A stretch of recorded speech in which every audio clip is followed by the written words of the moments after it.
Friends, ప్రస్తుతం Kannappa hit talk ని సొంతం చేసుకుని థియేటర్ల వద్ద ప్రేక్షకుల్ని ఎంతగానో అలరిస్తున్న విషయం మనందరికీ తెలిసిందేగా. కాగా ఈ సినిమా విడుదలైన మొదటి రోజు మిక్స్డ్ టాక్ ని సొంతం చేసుకోవడం జరిగింది. అయినప్పటికీ ఆ తర్వాత హిట్ దిశగా తన పరుగులు వేస్తూ ముందుకు వెళుతోంది. దానికి ఒక కారణం Manchu Vishnu second half performance అయితే, మరో కారణం మాత్రం ఈ సినిమాలో నటించిన భారీ కాస్ట్. ఎందుకంటే అందులో ఎవరి డేట్స్ అయినా దొరికితే చాలు అని ఎదురు చూసే దర్శక నిర్మాతలు ఎంతో మంది ఉన్నారు.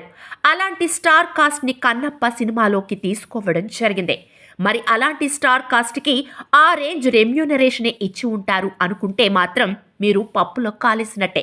అసలు కన్నప్ప సినిమాలో స్టార్స్ కి ఇచ్చిన రెమ్యూనరేషన్ ఎంతో మీకు తెలుసా? ఇంతకీ ఎంత అని అనుకుంటున్నారా?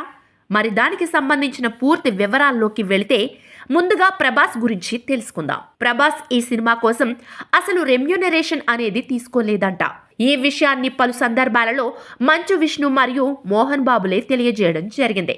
బుజ్జిగాడు సమయంలో మోహన్ బాబు మరియు ప్రభాస్ల మధ్య ఏర్పడిన సన్నిహిత్యం వల్లనే ప్రభాస్ ఈ సినిమాలో ఎటువంటి రెమ్యూనరేషన్ తీసుకోకుండా నటించినట్లు తెలుస్తోంది. కేవలం ప్రభాస్ మాత్రమే కాదు, మోహన్ లాల్, శరత్ కుమార్లు సైతం ఎటువంటి రెమ్యూనరేషన్ తీసుకోకుండా కన్నప్ప సినిమాలో నటించినట్లు తెలుస్తోంది. అది కూడా కేవలం మోహన్ బాబు మీద ఉన్న అభిమానం మరియు ప్రేమల వలన అంట. ఇక అక్షయ్ కుమార్ విషయానికి వస్తే, అక్షయ్ కుమార్ మాత్రం తాను నటించిన 5 రోజులకు గాను 10 కోట్లు ఛార్జ్ చేశాడట. ఇక చివరికి కాజోల్ సైతం పెద్ద మొత్తంలో రెమ్యూనరేషన్ తీసుకోనున్నట్లు తెలుస్తోంది.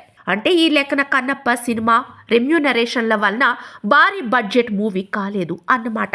కేవలం సినిమా నిర్మాణం కోసమే ఎక్కువ ఖర్చు అయింది. అయినప్పటికీ ఒక రకంగా కన్నప్ప చిత్ర బృందం మంచి సినిమాని అందించారు అని చెప్పుకోవచ్చు. మరి ఈ సినిమా గనక మీరు చూసి ఉంటే కన్నప్ప సినిమా మీకు ఎలా అనిపించిందో కింద ఉన్న కామెంట్ సెక్షన్లో, అలాగే ఈ ఇన్ఫర్మేషన్ గనక మీకు నచ్చినట్లయితే వీడియోని లైక్ చేయండి. మరిన్ని ఇలాంటి ఆసక్తికరమైన విషయాలు తెలుసుకోవడానికి మా ఛానల్ని సబ్స్క్రైబ్ చేయడం మాత్రం మర్చిపోకండి. Thank you for watching.